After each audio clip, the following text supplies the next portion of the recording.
जिस शिव महापुराण की कथा को आप श्रवण करने के लिए आए हैं, उसमें भगवान स्वयं करुणा कैसे करते हैं वो कथा यहां चल रही है।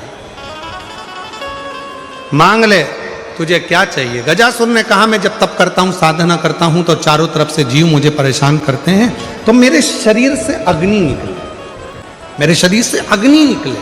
देखो, एक है दुर्वा, एक है बेलपत्र और दूसरा है पहले नंबर पर दुर्वा, दूसरे नंबर पर बेलपत्र, तीसरे नंबर पर कनेर का फूल।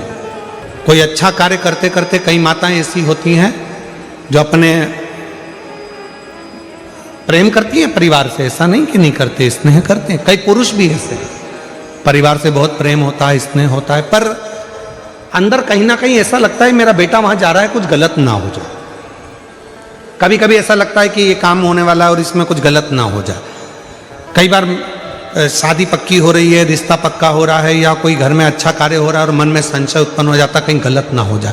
मतलब उसके अंदर कहीं नेगेटिविटी आती रहती है, ये वो सोचती रहती है। उसके अंदर एक कुछ ना कुछ ऐसा तत्व चलता रहता है जिससे वो बुद्धि में, विवेक में वो चीज उसके आती रहती है। तो शिव महापुराण में गजासुर की कथा कहती है कि गजासुर ने भगवान शंकर से वर मांगा कि मैं जब आपका भजन करूं, तप करूं, साधना करूं तो मेरे पास में अग्नि चारों तरफ हो जाए, ये अग्नि मेरे चारों तरफ हो जाए, जिससे मैं आपका तप, आपकी साधना अच्छे से कर सकूं, मैं आपका तप, आपकी साधना आराम से कर सकूं। शिव जी ने वर दे दिया, जब तुम तप करने के लिए बैठोगे, साधना करने बैठोगे, भजन करने बैठोगे, तब तुम्हारे चारों तरफ अग्नि प्रकट हो जाए। जिन माताओं को, जिन भाइयों को, जिन बेटियों को, जिन बेटाओं को, जिन मेरी बुजुर्ग माँ बाप को ऐसा लगता है, अंदर से ऐसा महसूस होता है कि कुछ गलत होने वाला है, कल कुछ गलत होने वाला है, मेरे पति के साथ ये गलत होने वाला है, मेरे बेटे के साथ ये गलत होने वाला है, या मेरे साथ कुछ गलत होने वाला है, जिसकी बुद्धि में केवल नेगेटिविटी चलती रहती है, उसको 3 चीजें शंकर भगवान को प्रदोष के दिन अवश्य चढ़ाना चाहिए। क्या क्या चीज? पहले नंबर पर जम के बोलो दुर्वा, दूसरे नंबर पर बेलपत्र और तीसरे नंबर पर कनेर का फूल। और यदि ऐसा महसूस हो रहा है कि मेरे को स्वप्न भी गड़बड़ा रहे हैं, स्वप्न भी गलत आ रहे हैं, तो मेरा निवेदन रहेगा जो दुर्वा आपने शिव जी को चढ़ाई है, उस दुर्वा को उठाकर लेकर आ जाना है और प्रदोष काल में, प्रदोष के समय पर उस दुर्वा को चबा चबा कर खा लेना है। जिसकी बुद्धि में गलत चीजें आती रहती हैं, गलत विचार आता रहता है, गंदा गंदा कुछ भाव ऐसा प्रकट होने लगता है, मन पूजन में नहीं लगता, साधना में नहीं लगता, आराधना में नहीं लगता, पूजन करने बैठे हैं तो भी हमारा गलत विचार आ रहा है, साधना करने में भी गलत विचार आ रहे हैं, पूजन में गलत सोच आ रही है, गलत विचार आ रहे हैं, तो उनको वो दुर्वा जो शिव जी को समर्पित करी है, बेलपत्र जो शंकर भगवान को समर्पित करी है, कनेर का पुष्प जो शंकर भगवान को समर्पित करा है, उसमें से मात्र एक दुर्वा आप उठाकर ले आओ और प्रदोष काल में उसको प्रदोष के दिन चबा चबा कर खा लीजिए। फिर कभी जिंदगी में कभी गलत विचार, गलत सोच और गलत दृष्टि नहीं जाएगी और आपका ध्यान केंद्रित शिव की ओर है, भगवान शंकर की ओर केंद्रित रहेगी। चारों तरफ अग्नि लग गई, चारों तरफ। अब गजासुर ने वापिस तप करना प्रारंभ करा, साधना वापिस प्रारंभ करा। भगवान भोलेनाथ फिर प्रकट हो गए, शिव जी वापिस प्रकट हो गए।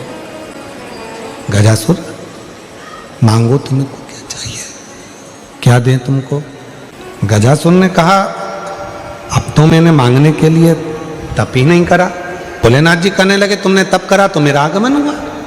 दुनिया के लोगों को लगता है कि शंकर भगवान को हम एक लोटा जल चढ़ाते हैं और शिव जी हमारी मनोकामना वहीं बैठकर पूरा कर देते हैं। नहीं, जब हम एक लोटा जल लेकर अपने शंकर भगवान के मंदिर में अपने घर से जाते हैं, जल समर्पित करते हैं और जल समर्पित कर कर जब हम वापिस वो लोटा लेकर आते हैं, तब मेरा देव अधिदेव महादेव अपने गणों को शंकर भगवान स्वयं उस कलश के अंदर लक्ष्मी को विराजमान कर कर आपके दरवाजे तक भेजते हैं और आपके दुख को मिटा देते हैं, आपकी तकलीफों को मिटा देते हैं। आपके कष्टों को मिटा देते हैं, आपकी तकलीफों को मिटा देते हैं, आपके कष्टों को मिटा देते हैं। भगवान शंकर कृपा करते हैं, दया करते हैं, करुणा करते हैं। शिव कथा कहती है, भगवान शंकर का पवित्र चरित्र कहता है, गजासुर अब तुम्हें क्या चाहिए वो मांगो। गजासुर ने कहा, मैंने अब जो तप करा था वो मांगने के लिए नहीं करा, अब मैंने मांगने के लिए तप नहीं करा। और यदि मेरे भोले बाबा यदि आप आ ही गए हो तो एक निवेदन करता हूं, आपको बार बार मेरे पास में आना पड़ता है। मैं तप करता हूं और आप भाग भाग कर बार बार मेरे पास में आते हो, इसलिए मैं आपसे एक निवेदन करना चाहता हूं कि अब आप कहीं मत जाओ, मेरे पेट के अंदर बैठ जाओ। शिव जी ने पूछा क्यों? गजासुर कहता है, यदि आप मेरे उदर में, मेरे पेट में आकर बैठ जाओगे तो फिर दुनिया का कोई दुख, कोई तकलीफ, कोई कष्ट जिंदगी में मेरे आएगा ही नहीं और मुझे आपको बुलाना नहीं पड़ेगा। आप स्वयं मेरे उदर में विराजमान रहो, मेरे पेट में विराजमान रहो। शिव जी ने तथास्तु कह दिया, ठीक है। गजासुर की कथा के बाद में अगर हम कथा का स्मरण करें तो हमारे भीतर ये भाव आता है कि शंकर भगवान के शिवलिंग पर चढ़ा हुआ जल जब हम पीते हैं तो हमारे 3 ताप, कायिक, वाचिक और मानसिक, ये 3 ताप हमारे समाप्त हो जाते हैं। क्यों समाप्त होते हैं? हमने इतना तप नहीं करा कि हम गजासुर जैसा तप कर कर भगवान शंकर को अपने पेट में बिठा सकें। हमने इतना तप नहीं करा कि भगवान शंकर को अपने उदर में बिठा सकें। हमने इतना व्रत नहीं करा कि शंकर भगवान को अपने पेट में बिठा सकें। हमने इतनी साधना नहीं करी कि शंकर भगवान को हम अपने उदर में, अपने पेट में बिठा सकें। पर शिव महापुराण की कथा कहती है, जब शंकर जी के मंदिर में जाकर हम शिव जी को 1 लोटा जल समर्पित करते हैं, उसमें से थोड़ा सा जल लाकर हम उस जल को आचमन करते हैं और वो जल जब हमारे पेट में, हमारे उदर में जाता है तो ये समझ कर रखें कि हमने शंकर को ही अपने उदर में अपनी रक्षा के लिए और अपने जीवन की रक्षा के लिए विराजमान कर दिया। इसलिए मेरी जीजियों से, मेरे जीजाओं से, मेरी बेटियों से, बेटाओं से, मेरे बुजुर्गों से निवेदन है, शिव जी को जल चढ़ाने जाओ तो जल थोड़ा सा आचमन जरूर करो। हम शिव को अपने उदर में नहीं बिठा सकते, हम भगवान शंकर को अपने पेट में, अपने उदर में विराजमान नहीं कर सकते, पर वो आचमन करने के बहाने हम शंकर भगवान को अपने उदर में, अपने गर्भ में बिठा सकते, शिव को बिठा सकते। गजासुर के पेट में, गजासुर के उदर में भगवान शिव विराजमान हो गए, बैठ गए। तीनों लोकों में हाहाकार मच गया कि शंकर भगवान है ही नहीं। शिव को ढूंढो, भगवान शंकर को खोजो। तब गए खोजने। आज माँ जगत जननी पार्वती की आंख में से आंसू बह रहा है कि मेरे प्रभु कहाँ चले गए, वे शंकर गए कहाँ? भगवान विष्णु ने माता पार्वती जी को निवेदन करा, माँ आप क्रोध नहीं करना, आप क्रोध मत करना माँ, मुझे मालूम है मेरे बाबा देवाधिदेव महादेव कहाँ पर हैं। तो कहाँ? तो कहा गजासुर के पेट में भगवान शंकर विराजमान, गजासुर के पेट के अंदर बैठे, उदर में बैठे हुए। पार्वती जी ने कहा तो फिर वो मिलेंगे कैसे, कैसे प्राप्त होंगे, उनको मैं पाऊंगी कैसे, उनको प्राप्त कैसे करूंगी, वो मिलेंगे कैसे मुझको? भगवान नारायण ने कहा कि आप चिंता मत करो, उनको मैं लेकर आऊंगा। भगवान नारायण ने नंदी को बुलाया और नंदी को बुलाकर भगवान विष्णु जी ने 3 दिन तक नंदी को पूरी ट्रेनिंग दी नाचने की। और नाचने की ट्रेनिंग इसलिए दी कि मैं तुझे नचाते नचाते लेकर जाऊंगा मदारी का रूप रखकर, और गजासुर के राज्य में पहुंचकर तुम अच्छा नृत्य दिखाना, तो वहां के लोग जाकर गजासुर को सूचना देंगे और गजासुर के पास जब अपन पहुंचेंगे, गजासुर के सामने तुम नृत्य करना, और गजासुर जब प्रसन्न हो जाएगा तब गजासुर से अपन शंकर जी को मांग लेंगे। नंदी प्रसन्न हो गया, इससे अच्छा काम और क्या हो सकता है? ठीक है प्रभु, आप तैयारी करो। भगवान एक सुंदर ग्वाले का रूप रखकर, एक सुंदर हाथ में बंसी पकड़कर और ग्वाले का रूप रखकर भगवान नारायण नंदी की डोरी को पकड़कर सीधे गजासुर के राज्य में पहुंच जाते।